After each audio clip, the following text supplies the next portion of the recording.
Hi, I'm Stephen with AlbertaUrbanGarden.ca. On today's episode, we're going to make raspberry rhubarb wine. On the bottom, you'll notice there's a menu. You can skip to any step of this process if you've already completed other steps. All you have to do is click on it. It'll bring you to the beginning of that section of the process. So today we're going to harvest the first batch.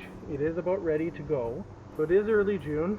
You want to harvest in Alberta the rhubarb as early as you can.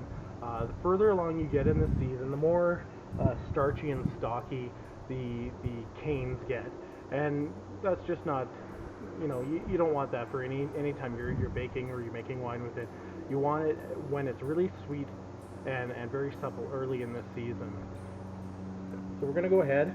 I just have a standard serrated knife. I like this one because I can get in and cut fairly precisely, fairly cleanly, and not damage too much of the plant. So this rhubarb I planted 4 years ago, when I first started this garden. This is the first year where it's taken over. I mean, it is sitting with my wonderful tomatoes that I see are putting out a little bit of fruit here, and are flowering like crazy. But it is right in the ground. All I did was I dug a hole 1.5 times larger than the pot, 1.5 times deeper. I mixed in some bone meal and the native earth, plopped her in there and let her go.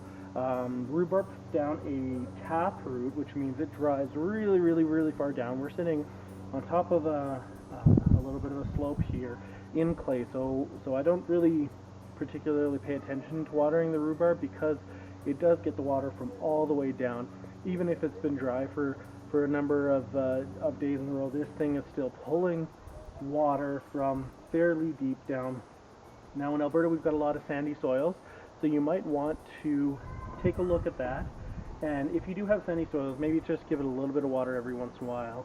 However, the clay that my property sits on it holds water until the cows come home.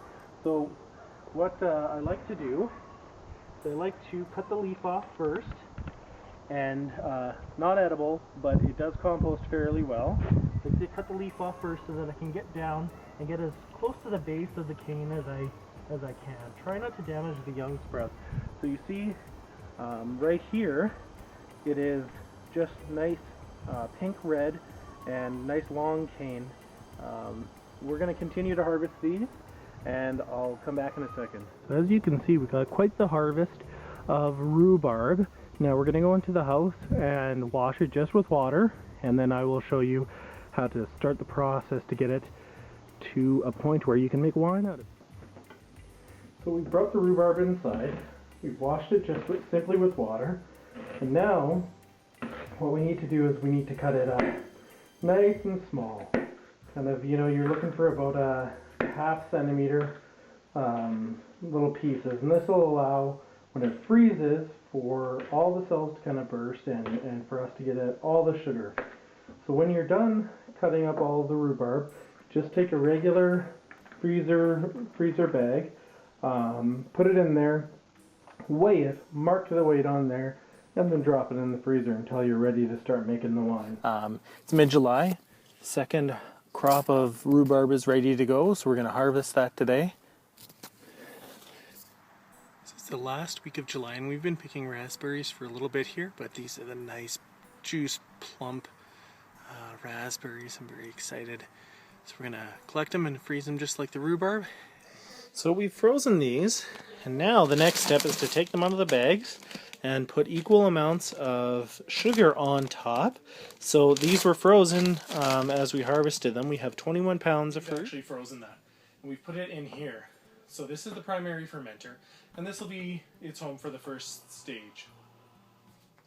So for the first 24 hours, what you're going to do is you're going to take your raspberries and your rhubarb. You're going to want to weigh this. This is 21 pounds of material, and what you're going to do is you're going to put equal parts granulated sugar in there. So this is 1 pound of sugar, and that'll really draw the juice out. Now I haven't put this in a brewer's bag or anything, but should be fine. We can deal with that in the next step. So we're going to put 20 more pounds of sugar on here, and we're going to let it sit for 24 hours. So I'm just going to put the lid on here, and you just leave that once you have the rest of the sugar in there. You just leave this on for 24 hours. So you want to then add Camdon Tablets. So what you can do is you'll add 1 to 2 tablets per gallon of water, and I'll put in the description below the conversion into metric. And what Camdon Tablets do is they pretty well sterilize. They either kill or they put into stasis the naturally occurring yeast that happens on the fruit, the original fruit, and allows your yeast, your brewing yeast, to really take off.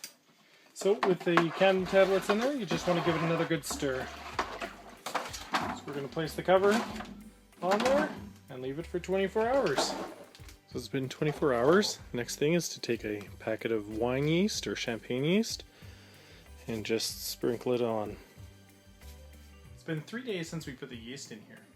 So the yeast has been multiplying and consuming oxygen to do so, and as well as the sugar. Now what we want to do is we want to take it from the primary fermenter to the carboy.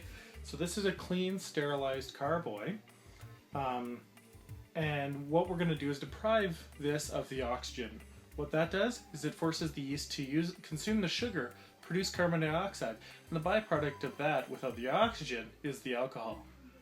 So we're going to rack. This is going to happen in a 2-stage process. We're going to rack it into 2 different carboys, about equal amounts, and then we're going to press the remaining fruit, because I didn't put this into a fruit bag. We're going to press the remaining fruit, put that concentrate into each of them, and split the batches. You take the top off, and you'll notice that it has a very thick area of fruit. So just to get the juice to begin with, we're going to use this Siphon Run. What this does is it sucks from the top as opposed to the bottom to help you stay away from the sediment. So what I'm going to do is I'm going to carefully press this down below the fruit, right against the side. You can see it right here.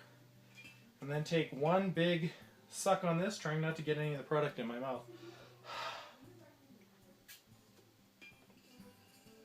So we've achieved suction. So the reason why I'm splitting the batches is I had too much fruit.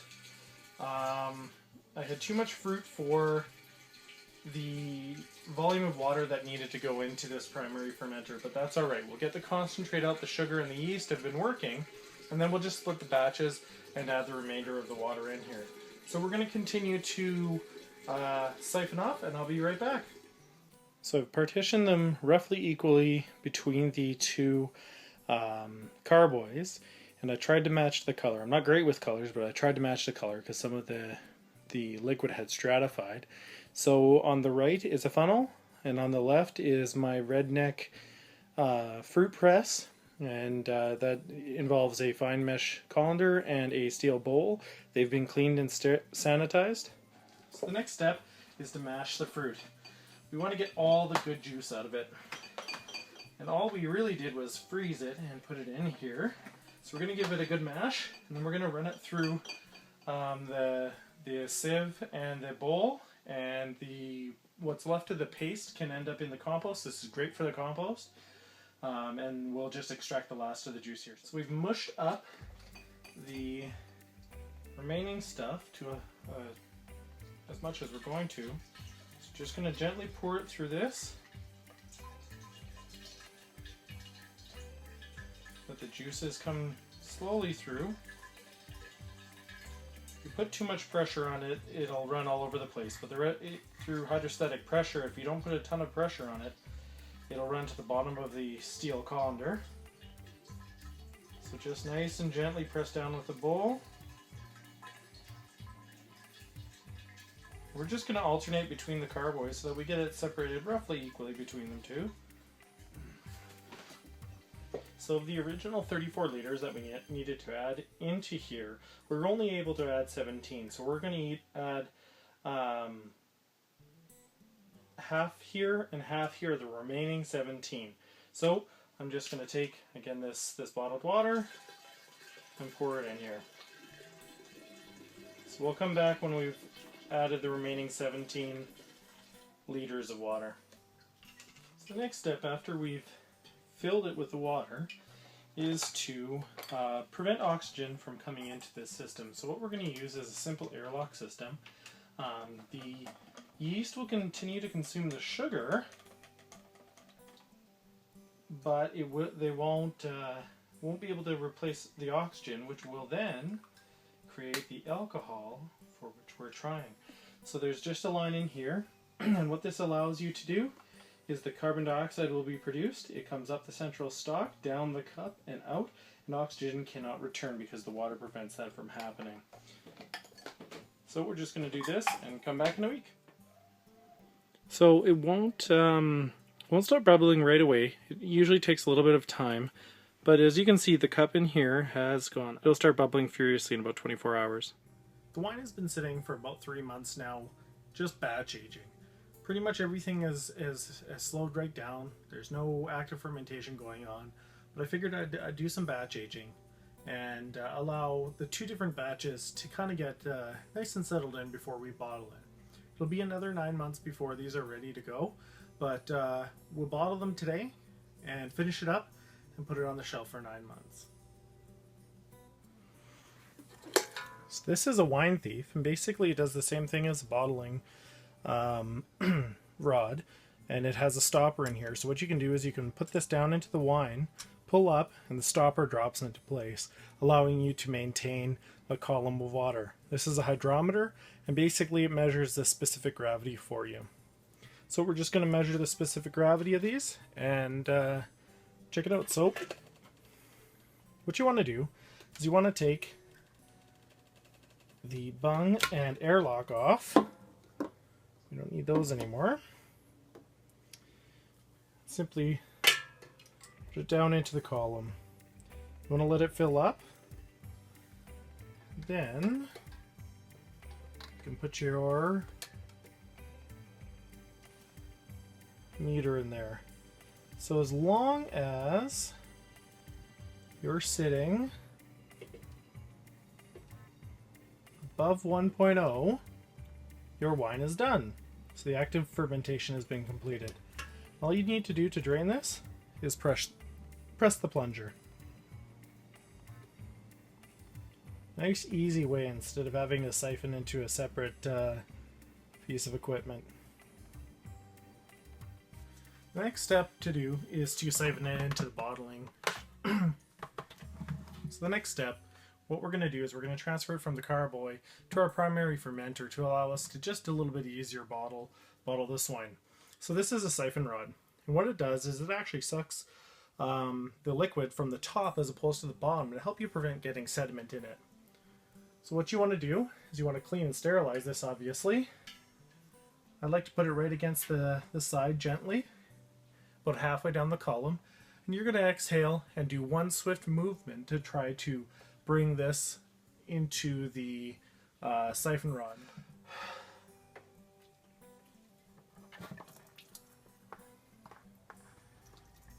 And there we go. We have the siphon going. So I'm just going to finish this off, and I'll come back for bottling. So the next step is to bottle. So what you're going to want to grab, this is probably the easiest method. This is a bottling tube. It has a plunger on the bottom, so when you put it into the bottle and you hit that plunger, it will flow, but when you lift it up, it'll stop the flow.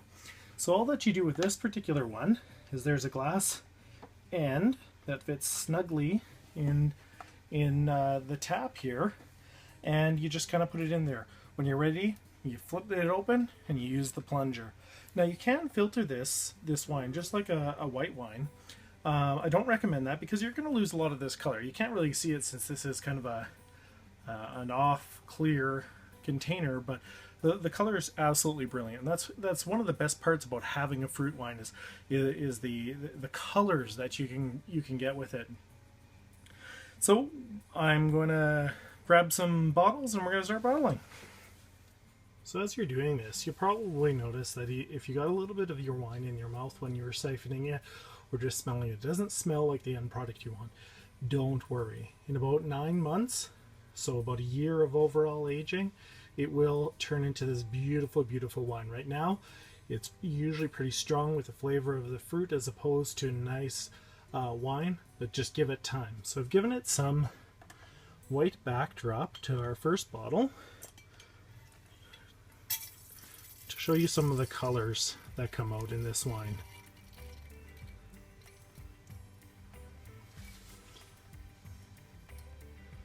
So this looks to be a nice soft pink or orange. I'm not a color guy, but if you'd like to let me know, I'd love to know so that I can properly describe this. So you'll notice that the plunger doesn't work very well if it's not completely compressed. On some of the bottles that have the raised center, it's best to grab it right on the center from the beginning, and then you'll notice, see how fast it fills? That's to do with the plunger being completely compressed. So you want to fill that to leave the neck free, and that's for the cork. You've probably seen lots of corkers that are the standing versions. This particular one, it's a hand press. You want to make sure that you soak and sterilize your corks prior to doing this. I use some synthetic corks because cork is becoming more rare. It's not really a resource that in my part of the world is sustainable. So what you're going to want to do, simply press down. Take some getting used to, but you'll notice that the cork is completely plunged in there, nice and flat. So you can put a cap on here. I don't like to do that because I actually like to use this face of the cork to write on. Because I've got a lot of wines going and lots that are aging, it's just easier to identify as opposed to trying to put a label on here. The worst part about bottling day is if you're using recycled bottles, you'll notice there's some gunk on there. So if you know a better way of removing labels, what I do is I put them all in the bathtub with very hot water and a little bit of bleach, and then I use a knife to actually scrape them off. If you know a better way, please let me know. But anyways, getting back to the cork. So what you want to do is you want to actually store this on its side so that the cork always stays wet. That'll prevent the cork from cracking and what's in the bottle from going sour before it's properly aged. Thank you very much for joining me. I appreciate it very much. If you like this video, please subscribe. Give it a thumbs up. And while you're at it, join us on Google Plus and Facebook. I'll put everything in the description.